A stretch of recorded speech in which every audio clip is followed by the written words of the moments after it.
Le marché mondial du collagène génère 12 milliards de dollars chaque année. Cette industrie vous vend des protéines animales transformées dans des pots et des gélules. Pendant ce temps, 5 plantes qui incitent réellement votre corps à fabriquer son propre collagène poussent dans les jardins sur 4 continents. Les médecins de l'Antiquité les ont documentées pendant des millénaires. La science moderne les a confirmées dans des revues à comité de lecture. Et pourtant, vous n'avez jamais entendu leur nom. À la fin de cette vidéo, vous saurez exactement quelles sont ces 5 plantes qui reconstruisent le collagène de l'intérieur, pourquoi l'industrie des soins de la peau, qui pèse des milliards de dollars, ne vous en a jamais parlé, et comment vous pouvez cultiver 3 d'entre elles vous-même. Maintenant, commençons. Entrez dans n'importe quel grand magasin ce soir. Trouvez le rayon des soins de la peau. Vous verrez des rangées de crèmes au collagène, de sérums au collagène, de suppléments de collagène. Les emballages promettent une peau plus ferme, des rides réduites, un éclat de jeunesse. Les prix varient de 40 à 400 dollars. Le principe fondamental qui sous-tend la plupart de ces produits est scientifiquement discutable. La taille du marché des suppléments de collagène a été évaluée à 3,43 milliards de dollars en 2025 et devrait atteindre 5,82 milliards de dollars d'ici 2031.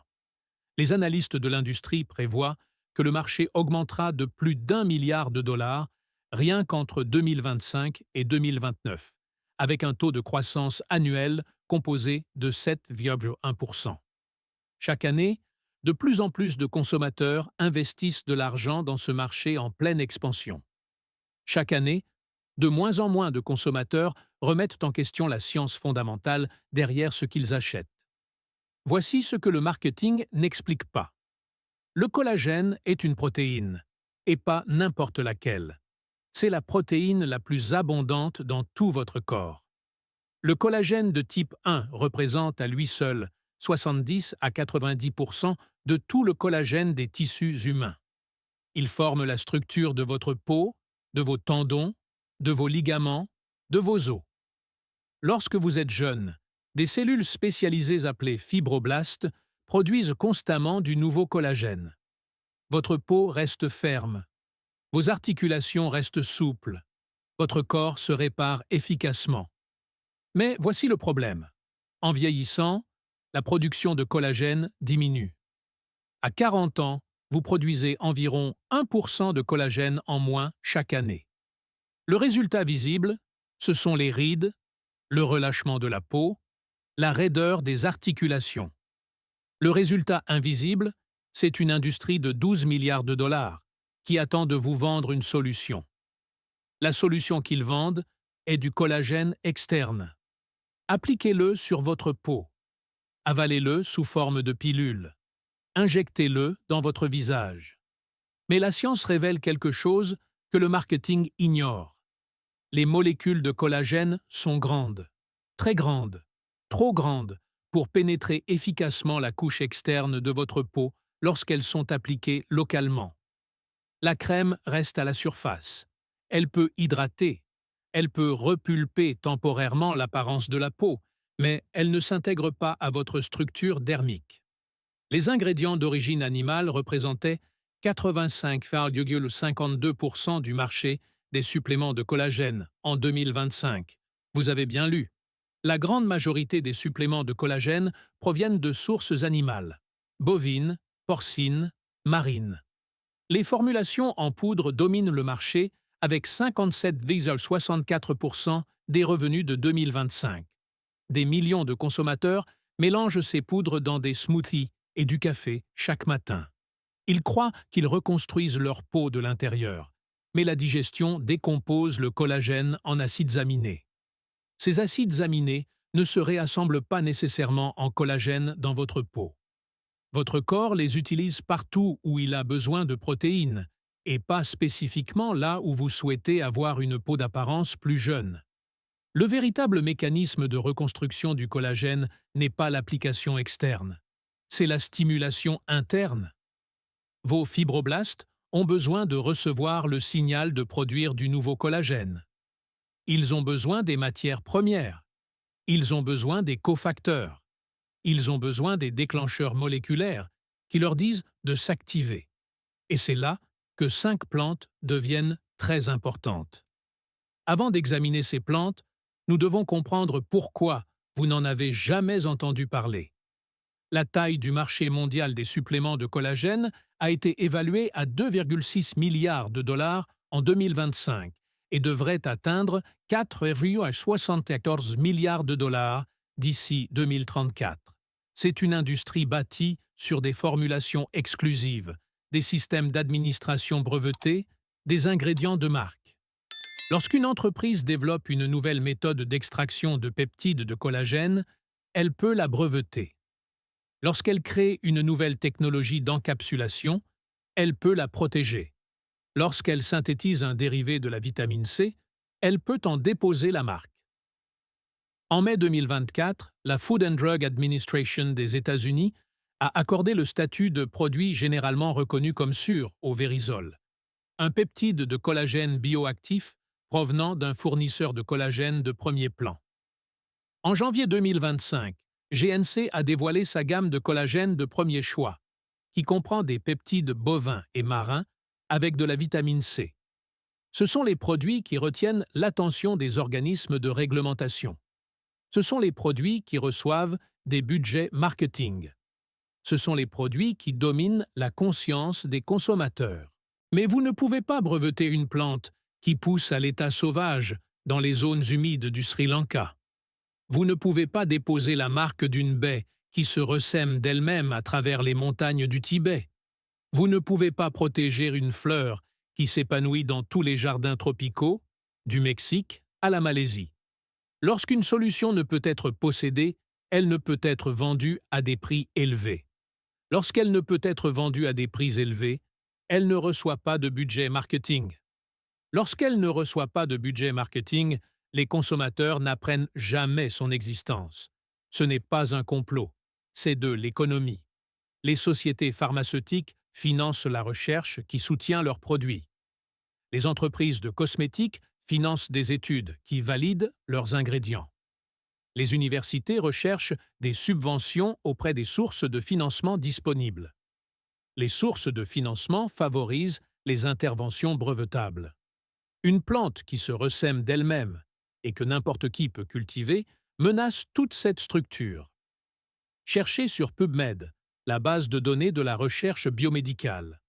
Tapez les mots « supplément de peptides de collagène ». Vous trouverez des milliers d'études. Maintenant, tapez le nom latin d'une herbe traditionnelle stimulant le collagène. Vous trouverez une fraction de ce nombre. Le ratio raconte une histoire, non pas sur ce qui fonctionne, mais sur ce qui est financé. Il y a une autre barrière. Pendant des siècles, les connaissances les plus détaillées sur les plantes médicinales ont existé dans des langues que les bases de données occidentales n'indexaient pas. Un texte médical coréen pouvait documenter 17 utilisations pour une seule herbe, mais si ce texte n'a été traduit qu'en 1999, 386 ans de connaissances sont restés invisibles pour les chercheurs occidentaux.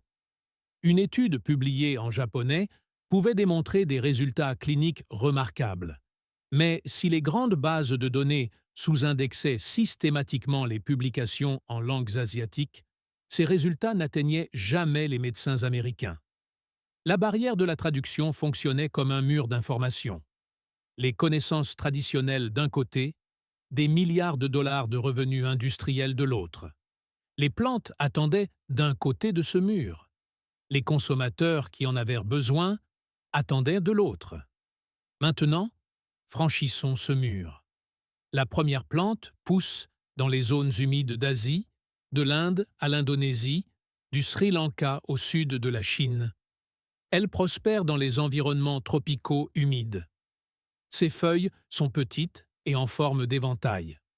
Ses tiges rampent sur le sol, s'enracinant au nœud. En Inde, les praticiens de la médecine ayurvédique l'appellent Brahmi. Dans la médecine traditionnelle chinoise, elle apparaît sous différents noms. En Occident, quand elle est connue, on l'appelle Gotu Kola.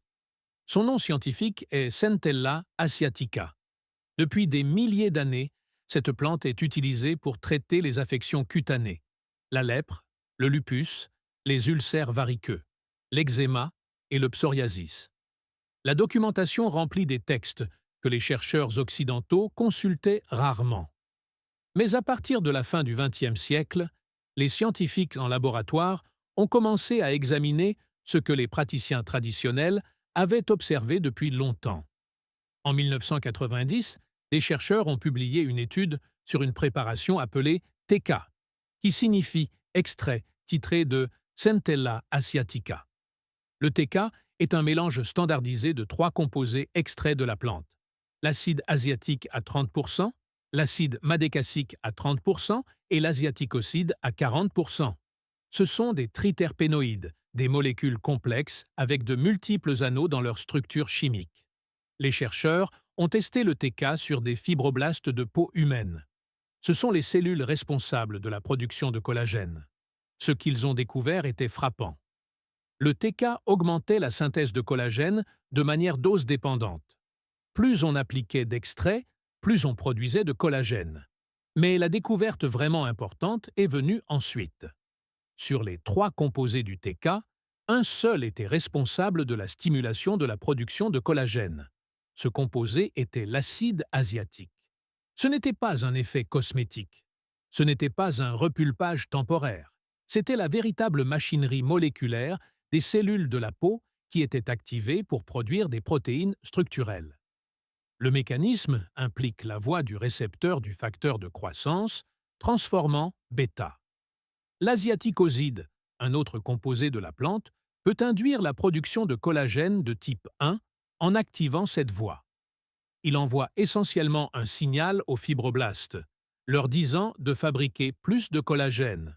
Une revue exhaustive publiée en 2025 a synthétisé les preuves de 2016 à mai 2025. La Centella asiatica est de plus en plus utilisée en dermatologie et en cosméceutique pour la réparation des plaies, le soutien de la barrière cutanée, la modulation des cicatrices et le photovieillissement. Les principales saponines triterpénoïdes et leurs aglycones agissent à travers des voies complémentaires, y compris l'anabolisme de la matrice extracellulaire stimulée par le facteur de croissance transformant bêta-SMAD. La recherche continue de s'étendre. L'incorporation d'extraits de Centella asiatica dans des formulations de sérum stable démontre le potentiel des composés bioactifs d'origine végétale dans les soins de la peau moderne.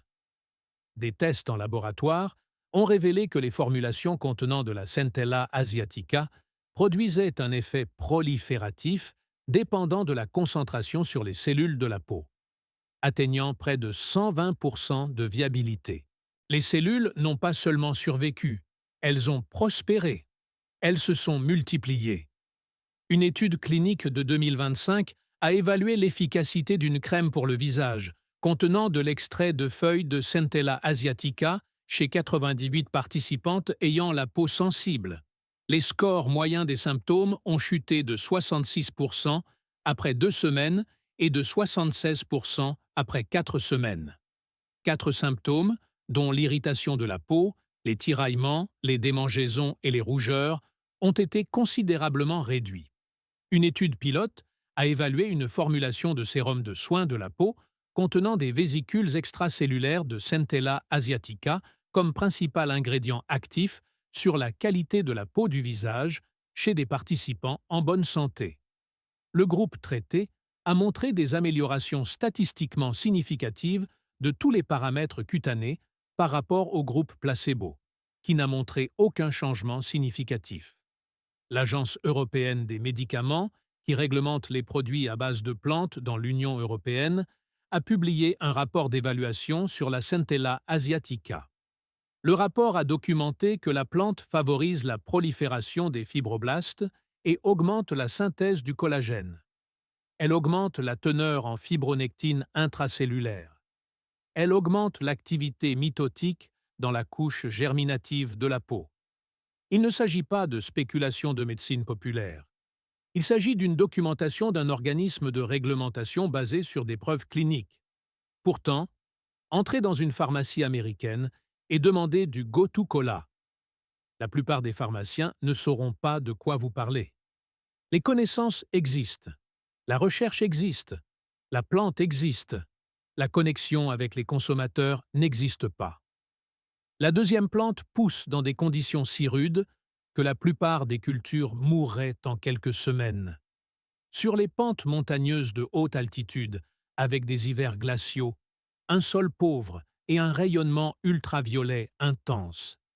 Du plateau tibétain aux régions côtières de la Russie, de la Mongolie aux montagnes du nord de l'Europe, un arbuste épineux survit, là où presque rien d'autre ne le peut. Ses baies sont orange vif, et ses branches sont couvertes d'épines acérées qui rendent la récolte difficile et douloureuse. En Russie, on l'appelle argousier. Au Tibet, il est apprécié depuis des siècles. Son nom scientifique est Hippophae rhamnoide. Les baies et l'huile d'argousier sont utilisées dans la médecine traditionnelle à travers l'Asie et l'Europe depuis des siècles. La plante apparaît dans d'anciens textes médicaux tibétains. La légende prétend que Gengis Khan en donnait à ses chevaux pour leur endurance. Les cosmonautes russes auraient utilisé des produits à base d'argousier pour se protéger contre les radiations, mais la véritable histoire scientifique n'a émergé que lorsque la chimie analytique moderne a pu examiner sa composition. En 2008, des chercheurs de Harvard ont identifié quelque chose de remarquable à propos de cette plante.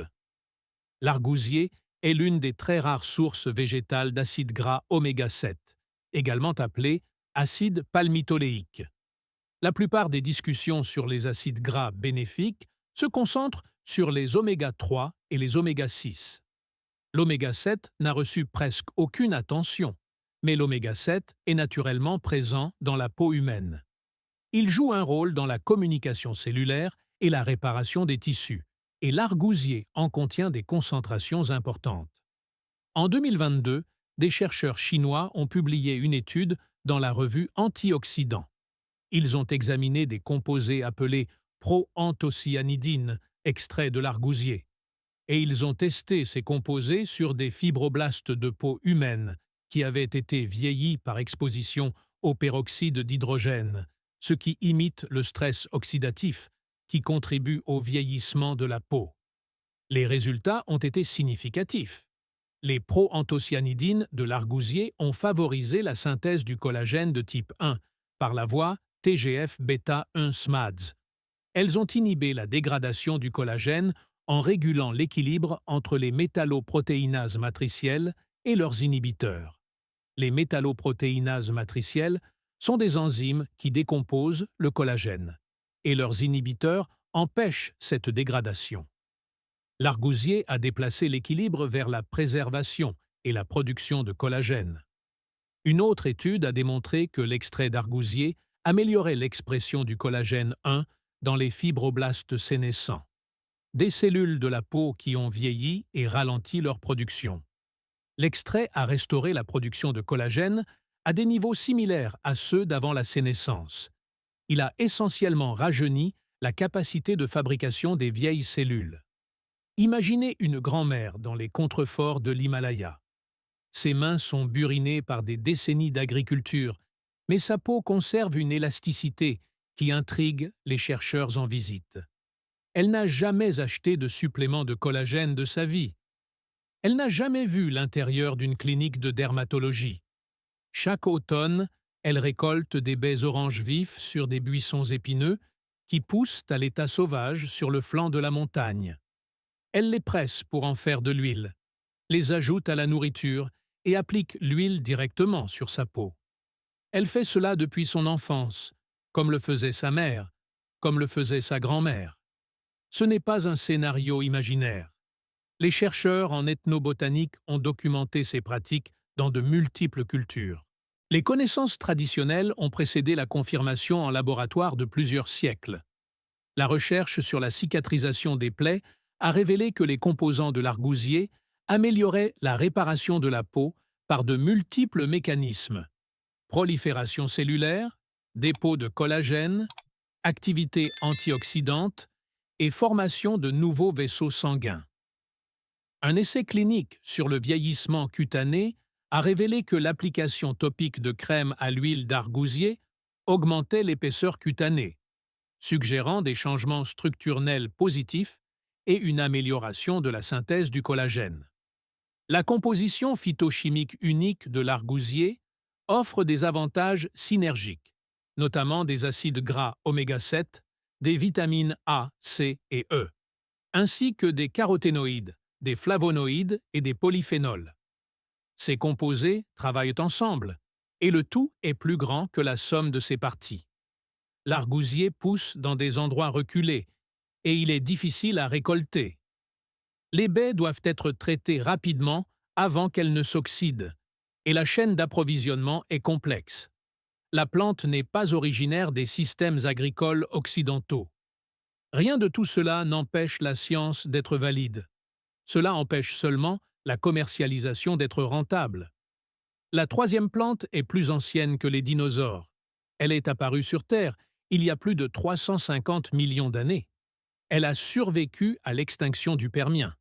Elle a survécu à l'extinction du Trias. Elle a survécu à l'impact qui a tué les dinosaures il y a 66 millions d'années. Elle a survécu à toutes les catastrophes géologiques majeures que cette planète a connues. Et elle est toujours là, poussant dans les fossés et les zones humides des régions tempérées de tous les continents, à l'exception de l'Antarctique et de l'Australie. Les Grecs et les Romains l'utilisaient pour soigner les blessures. Les herboristes médiévaux la considéraient comme essentielle pour la guérison. Elle ressemble à un pin miniature avec des tiges segmentées et des verticilles de feuilles en forme d'aiguille. On l'appelle la prêle. Son nom scientifique est Echisetum arvans. Ce qui rend la prêle remarquable, c'est un seul élément, le silicium, plus précisément la silice.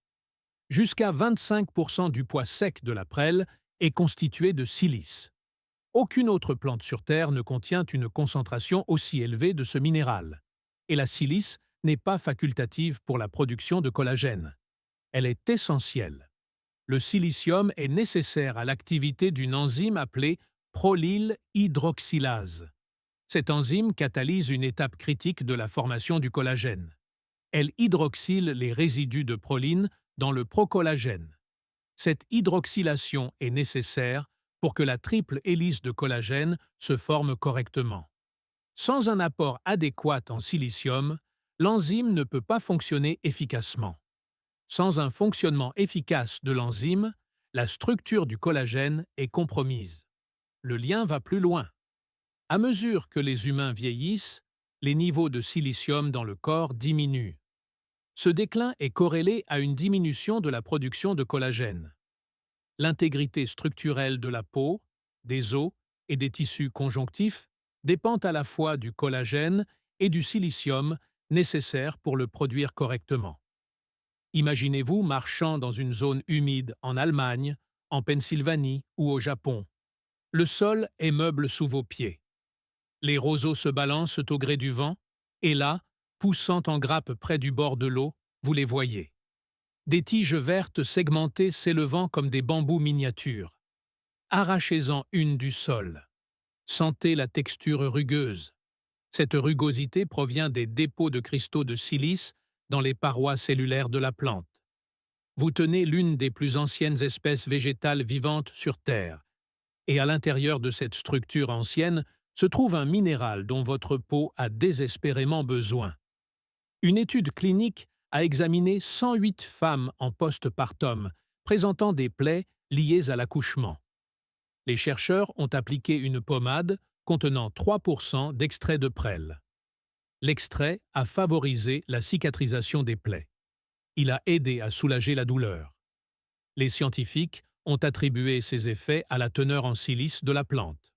Le silicium est l'un des éléments constitutifs de la synthèse du collagène. Lorsque la prêle biologique est utilisée, la peau reçoit les matériaux nécessaires pour reconstituer sa couche de collagène. La prêle contribue également à la formation de glycosaminoglycanes. Ce sont des composés qui aident à maintenir l'hydratation et la structure de la peau. Ils travaillent aux côtés du collagène pour garder la peau ferme et élastique. Le silicium est également nécessaire à leur production. Voici la réalité économique qui explique pourquoi la prêle reste obscure. Elle pousse à l'état sauvage partout. Elle est considérée comme une mauvaise herbe dans la plupart des jardins. Les agriculteurs dépensent de l'argent pour essayer de l'éliminer. Personne n'a besoin d'acheter des graines de prêle, car elles se propagent d'elles-mêmes grâce à des rhizomes souterrains. Personne n'a besoin d'acheter des suppléments de prêle, car vous pouvez faire du thé à partir de plantes poussant dans n'importe quelle zone humide tempérée. Une plante qui ne coûte rien ne génère aucun revenu. Une plante qui ne génère aucun revenu ne reçoit aucun budget marketing. Une plante sans budget marketing n'entre pas dans la conscience des consommateurs. 350 millions d'années de survie.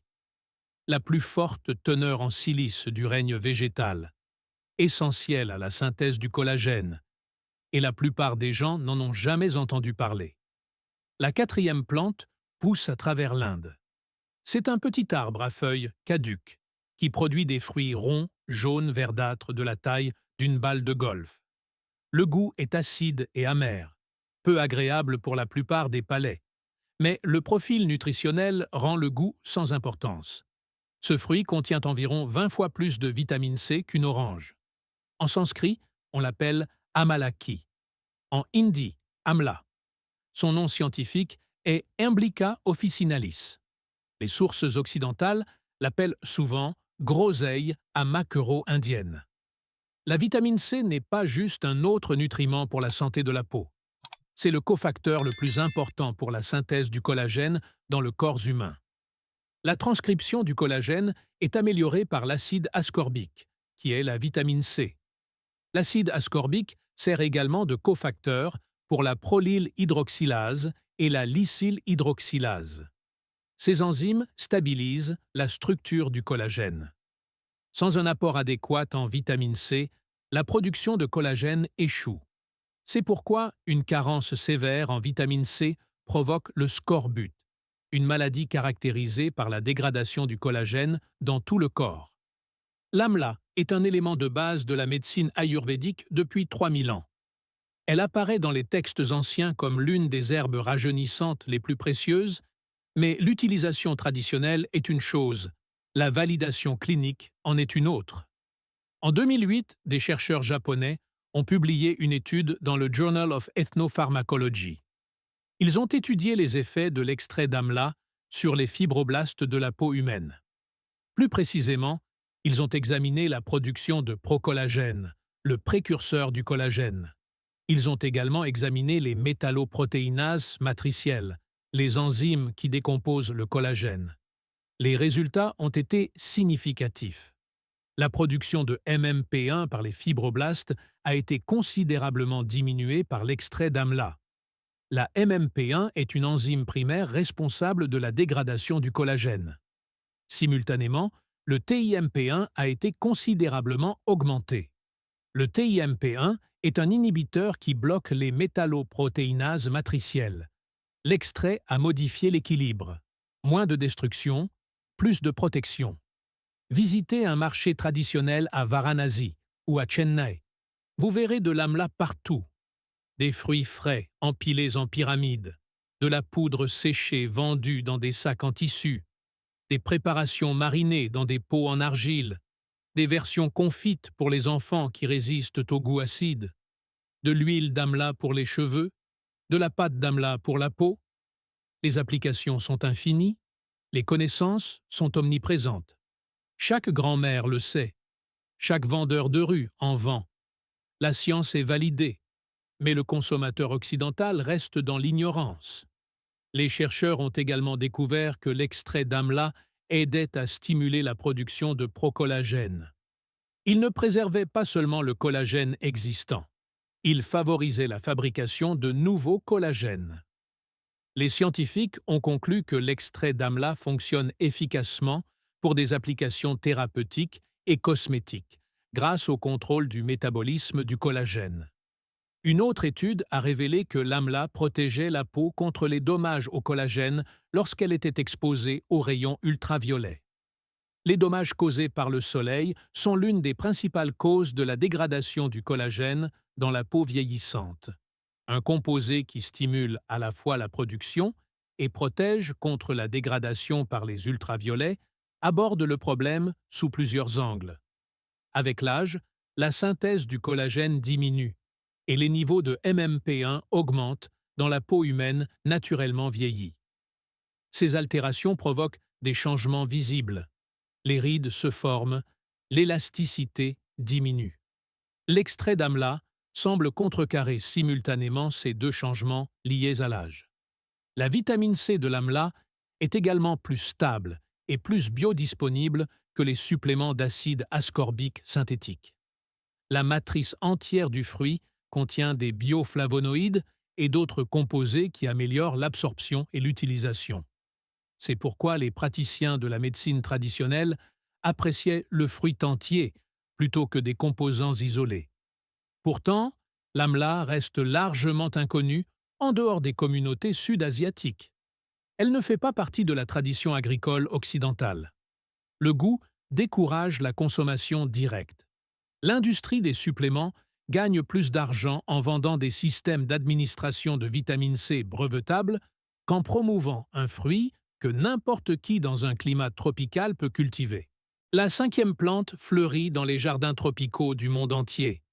Ses fleurs sont grandes et voyantes, rouges, roses, oranges, blanches, jaunes.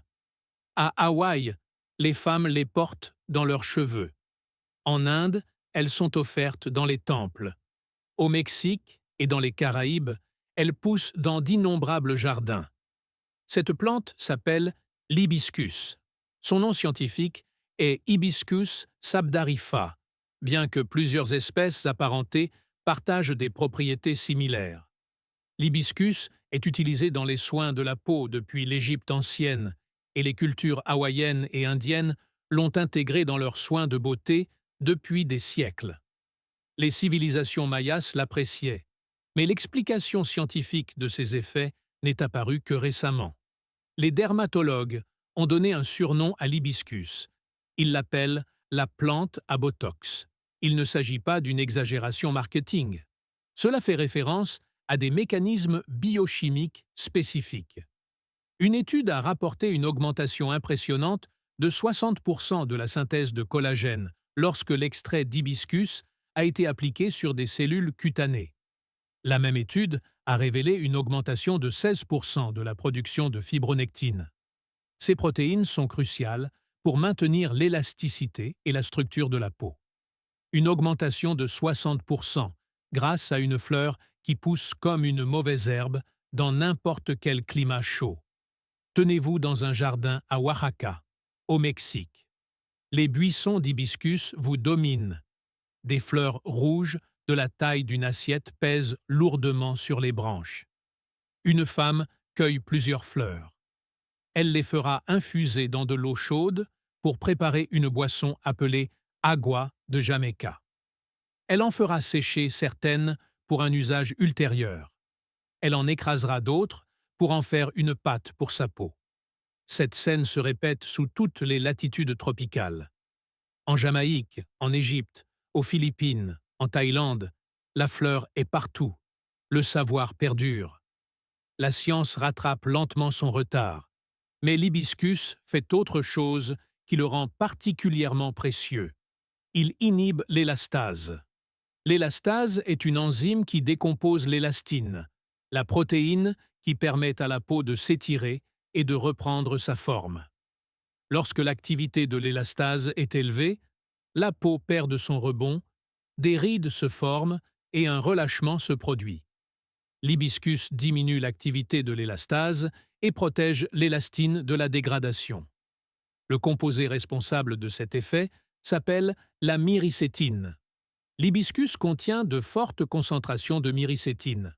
Ce flavonoïde supprime à la fois la collagénase et l'élastase. La collagénase détruit le collagène. L'élastase détruit l'élastine. La myricétine inhibe les deux, protégeant simultanément les deux principales protéines structurelles d'une peau jeune. Des recherches supplémentaires ont révélé que l'extrait d'hibiscus présente une activité inhibitrice modérée de la collagénase. Il ne se contente pas de favoriser la production de collagène, il empêche sa destruction. Cette double action traite le vieillissement cutané dans les deux sens, en construisant une nouvelle structure et en préservant la structure existante. L'hibiscus contient également des acides alpha-hydroxylés naturels. Ceux-ci favorisent une exfoliation douce, augmentent le renouvellement des cellules cutanées et soutiennent la pénétration et l'efficacité d'autres composés bénéfiques. La fleur offre de multiples mécanismes d'action à partir d'une seule source botanique. L'économie de l'hibiscus explique son obscurité de la même manière que pour les autres plantes. Il pousse partout dans les climats tropicaux et subtropicaux. Il ne nécessite presque aucun soin et se ressème facilement. Une seule plantation peut établir un approvisionnement permanent. Un produit que n'importe qui peut cultiver gratuitement ne peut pas maintenir des prix élevés. Il ne peut pas justifier des campagnes de marketing coûteuses. Il ne peut pas générer les marges bénéficiaires qui stimulent la promotion de l'industrie. 5 plantes poussent sur 4 continents. Chacune d'entre elles est soutenue par des recherches évaluées par des pairs. Chacune a été utilisée dans la médecine traditionnelle pendant des siècles ou des millénaires. Chacune est capable de stimuler la production de collagène grâce à des mécanismes biochimiques documentés. Et chacune est largement inconnue des consommateurs qui dépensent des milliards de dollars chaque année en produits à base de collagène. En novembre 2025, le Global Wellness Institute a rapporté que l'économie mondiale du bien-être a connu une croissance de 7,9% de 2023 à 2024, atteignant 6 800 milliards de dollars. Les consommateurs dépensent des sommes sans précédent pour la santé et la beauté. Ils recherchent des solutions et sont prêts à payer le prix fort, mais les canaux d'information les dirigent vers des produits brevetables. Les plantes qui poussent à l'état sauvage restent cachées. Le Gotu kola provient des zones humides d'Asie et contient des triterpénoïdes qui activent directement la production de collagène par les fibroblastes via la voie du TGF-bêta.